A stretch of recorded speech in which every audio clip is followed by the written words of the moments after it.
दोस्तों, अगर आप भी स्मृति मंधाना को दुनिया का सबसे खतरनाक खिलाड़ी और कप्तान मानते हैं तो वीडियो को लाइक जरूर कीजिएगा।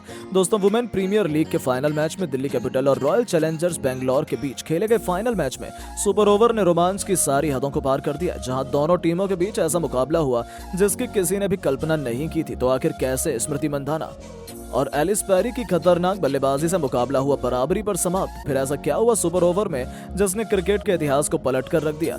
जब जीत के लिए बेंगलोर को 24 रन चाहिए थे, दिल्ली की खतरनाक गेंदबाजी के होते हुए बेंगलोर हार के मुंह में जा गिरी थी। उस वक्त स्मृति मंधाना और एलिस पेरी की विस्फोटक बल्लेबाजी से लेकर करोड़ों फैंस के दिलों की धड़कनें बढ़ा देने वाले इस जबरदस्त घमासान की पूरी हाईलाइट को हम आपको दिखाएंगे। लेकिन उससे पहले आपको क्या लगता है, स्मृति मंधाना और हरमनप्रीत कौर में कौन है सबसे खतरनाक बल्लेबाज? नीचे कमेंट करके जरूर बताएं। दोस्तों, वुमेन प्रीमियर लीग की दो सबसे खतरनाक टीमें एक बार फिर से फाइनल मैच में आमने सामने अरुण जेटली क्रिकेट स्टेडियम में हो चुकी हैं। दिल्ली कैपिटल्स और रॉयल चैलेंजर बेंगलोर के बीच ये मुकाबला खेला जा रहा है। इस मुकाबले में स्मृति मंधाना ने टॉस जीतकर पहले दिल्ली कैपिटल्स के बल्लेबाजों को बैटिंग करने के लिए आमंत्रित किया, लेकिन कहीं ना कहीं ये फैसला स्मृति मंधाना को खटक पड़ने लगा। भले ही एलिस पेरी ने दिल्ली के सबसे बड़ा झटका तो 0 रन पर स्कोर पर दे दिया था, लेकिन उसके बाद दिल्ली के कप्तान में लर्निंग और शेफाली वर्मा के तूफान में बेंगलोर के गेंदबाज ताश के पत्तों की तरह बिखर गए। जहां शेफाली वर्मा ने खतरनाक बल्लेबाजी का नजारा दिखाते हुए 90 रन ठोक दिए, तो वहीं लैनिंग ने भी 65 रनों की बेहतरीन पारी खेली। अपनी टीम को 20 ओवर में 215 रनों तक पहुंचा दिया। यानी कि फाइनल की जंग में ही बेंगलोर के सामने एक पहाड़ जैसा लक्ष्य हासिल करना था, जिसका पीछा करना बिल्कुल भी बेंगलोर की टीम के लिए आसान नहीं होने वाला था। तो वहीं इस लक्ष्य का पीछा करने उतरी बेंगलोर की टीम। ओपनिंग करने मैदान पर आई डिवाइन के साथ ही साथ स्मृति मंधाना मैदान में कदम रख चुकी थी। जी हां दोस्तों, आते ही स्मृति मंधाना ने पहली गेंद पर मिड विकेट के क्षेत्र में बेहतरीन चौका जड़कर अपना खाता खोला था, जिससे अंदाजा हो गया था कि स्मृति इस फाइनल में कुछ बड़ा मुकाम हासिल करना चाहती है, क्योंकि अब तक इस टूर्नामेंट में उन्होंने कुछ खास प्रदर्शन नहीं किया था। हालांकि दूसरी तरफ से बेंगलोर को एक के बाद एक 2 झटके लगे और दूसरे तीसरे ओवर में बेंगलोर के 2 बल्लेबाज बारी बारी पवेलियन की शोभा बढ़ाने लौट गए। स्कोरबोर्ड पर केवल 12 रन थे और स्मृति का साथ छोड़कर 2 खिलाड़ी पवेलियन लौट गए थे। ऐसा लगा था कि बेंगलोर की क्रिकेट टीम एक बार फिर बिखरने वाली है, लेकिन इस बार स्मृति का साथ निभाने के लिए मैदान में आई थी एलिस पेरी, और उसके बाद दिल्ली की खटिया खड़ी करते हुए इन दोनों ने कुछ ऐसा कर दिखाया कि पूरी दुनिया उन्हें सलाम करने लगी। विकेट गिरने का सिलसिला थम चुका था। ऐसा लगा था कि ये दोनों संभल कर बल्लेबाजी करेंगे, लेकिन चुनौतियों से डरकर ये दोनों बल्लेबाज कभी भी नहीं थमते। आते ही एलिस पेरी ने गेंदबाज के सिर के ऊपर से गगनचुंबी छक्का लगाकर अपना खाता खोला और अपनी धाकड़ बल्लेबाजी का ऐलान कर दिया था। दूसरी तरफ स्मृति भी शानदार लेमन नजर आ रही थी। इन दोनों खिलाड़ियों ने मिलकर दिल्ली के गेंदबाजों की बेरहमी से पिटाई करी। 6 ओवर के पावर प्ले में बेंगलोर को 50 रनों के स्कोर के पार पहुंचा दिया। हालांकि ये कुछ खास नहीं था, लेकिन उसके बाद उन्होंने अपने गियर में और भी बदलाव किए। शिखा पांडे के एक और ओवर में दोनों ने मिलकर 2 छक्के और 2 खतरनाक चौके लगाए। इस ओवर ने तो मैच का मोमेंटम ही बेंगलोर की तरफ शिफ्ट कर दिया। देखते देखते स्मृति मंधाना ने केवल 31 गेंद पर 3 छक्के और 4 चौकों की बदौलत अपना अर्धशतक ठोक दिया था, जिस पर पूरा स्टेडियम स्मृति स्मृति के नारों से गूंज उठा। तो उनके सीधा कंधे से कंधा मिलाते हुए 10 ओवर में पहली बेंगलोर की टीम को पेरी ने 100 रनों के पार पहुंचा दिया था। इसके बाद भी इन दोनों खिलाड़ियों का बल्ला रुकने का नाम नहीं लिया। स्मृति मंधाना घातक अंदाज में बल्लेबाजी कर रही थी, वहीं उनका साथ एलिस पेरी भी भरपूर निभा रही थी। इन दोनों खिलाड़ियों ने 10 में से 15 मिनट तक मैदान तक तूफान मचाकर रखा और मैच का पूरा रुख पलट दिया। वहीं स्मृति मंधाना अपने शतक के करीब पहुंच गई, जहां एक तरफ एलिस पेरी अर्धशतक लगाकर मैदान पर खेल रही थी। देखते ही देखते यह मुकाबला अंतिम ओवर में जा पहुंचा था, जहां 6 गेंद पर बेंगलोर को जीत के लिए 15 रनों की दरकार थी। मैदान में स्मृति मंधाना के साथ एलिस पेरी धाकड़ बल्लेबाजी कर रही थी। आखिर ओवर लेकर आई थी दिल्ली की तरफ से मारियाना कैप। अंतिम ओवर फेंकने के लिए आई इन्होंने अपने ओवर की शुरुआती 2 गेंद स्मृति मंधाना को चकमा दे दिया।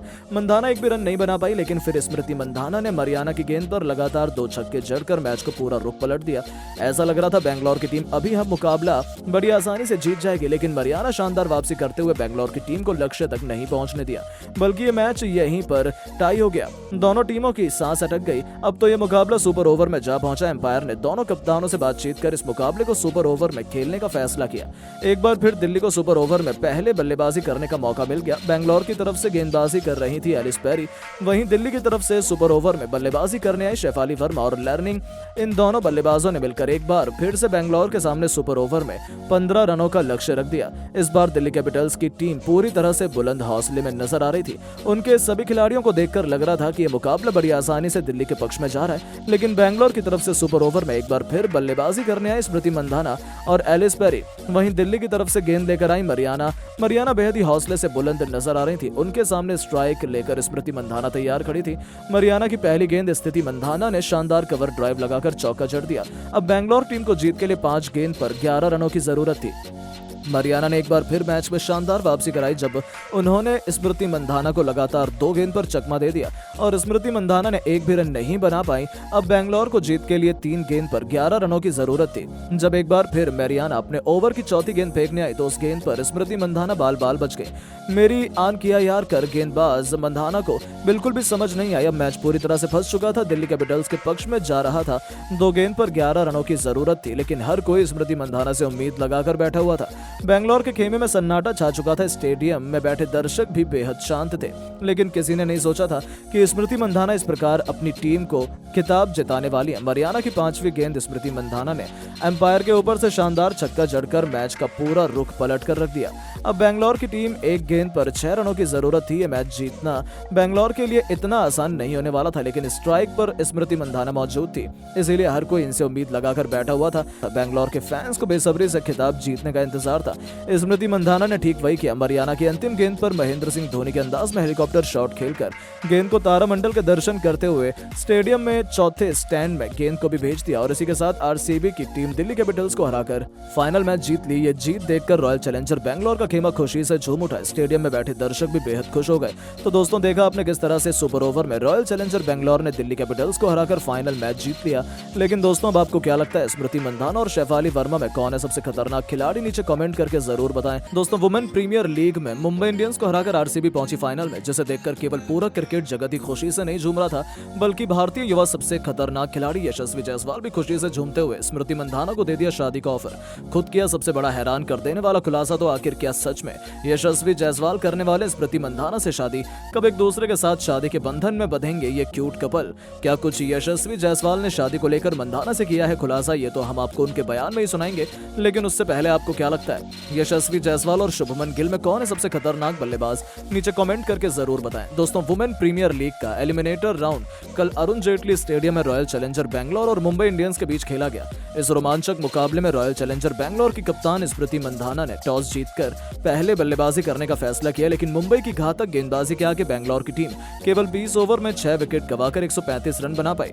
ये छोटा लक्ष्य देखकर यही लग रहा था कि मुंबई बड़ी आसानी से इस मैच को जीत जाएगी, लेकिन बेंगलोर की खतरनाक गेंदबाजी के आगे मुंबई की टीम 20 ओवर में केवल 130 रन 6 विकेट के नुकसान पर बना पाई, जिसके कारण बेंगलोर की टीम 5 विकेट मुकाबला ये जीतकर फाइनल में पहुंच गई। मुंबई की हार और बेंगलोर की ऐतिहासिक जीत देखकर पूरा स्टेडियम खुशी से झूम उठा। यहां तक कि बेंगलोर के चाहने वाले फैंस भी बेहद खुश नजर आए। इतना ही नहीं, भारतीय टीम के युवा सबसे खतरनाक बल्लेबाज यशस्वी जायसवाल भी बेहद खुश थे और वहीं स्मृति मंधाना से काफी प्रभावित हुए। उनकी बल्लेबाजी और कप्तानी देखकर यशस्वी जायसवाल ने उन्हें शादी करने का खुलेआम ऑफर दे दिया। इस खबर ने तो सोशल मीडिया पर बवाल मचा दिया। चारों तरफ ये तस्वीर जायसवाल और स्मृति मंधाना की चर्चा हो रही है। इस पर यशस्वी जायसवाल ने खुद सबसे बड़ा खुलासा किया है। आपको बता दें, ये दोनों खिलाड़ी अपने आप में सुपरस्टार हैं। यहाँ यशस्वी जायसवाल का इंग्लैंड के खिलाफ टेस्ट सीरीज में खूब बोलबाला रहा।